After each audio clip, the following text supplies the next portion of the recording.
bevo.com.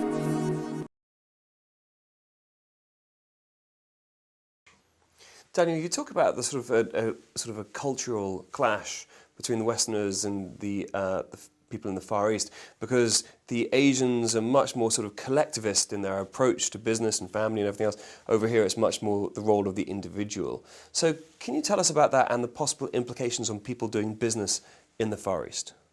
Anyone who's lived in Asia for any length of time, particularly in the East Asian culture, and who's from the West, has noticed that there's a real difference in how Asian cultures relate to themselves, people in Asian cultures, and Westerners. In the conversation I had with Howard Gardner on the series Wired to Connect, we go into this more deeply, but in short, in Asia, the self is an expanded self. It's your family, it's your unit, it's your clan. It's not just you as an individual. This is in stark contrast to individualist cultures in the West, where it's all about me. It's not my family. And the most extreme cultures this way are Australia, UK, the US, and so on. And this means that there's a very different sense of who who my ambition is for. In the East, it's for my company and me. It's my family and me. And in the West, it's more often than not just me. And that creates interesting problems both ways. But it also means that when we relate across cultures, we need to understand what the deep motivation is and what the orientation toward the self is of the people we're working with.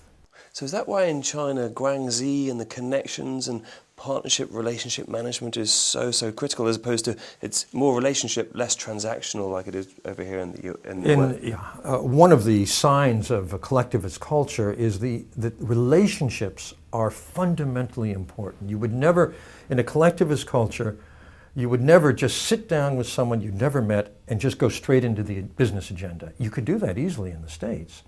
It's quite appropriate there. You might have a little bit of chit-chat.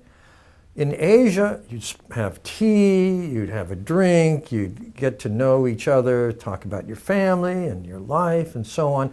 Then at some point you get around to the business part. But that's because you can't do business without a relationship. And many Westerners who start doing business in these misunderstand this.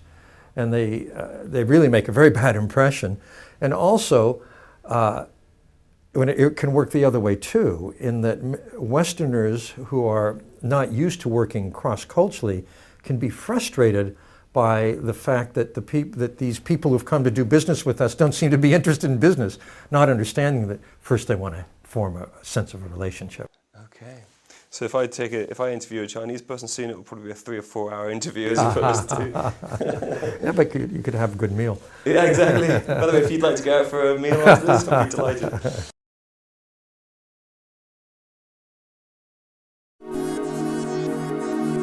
bevo.com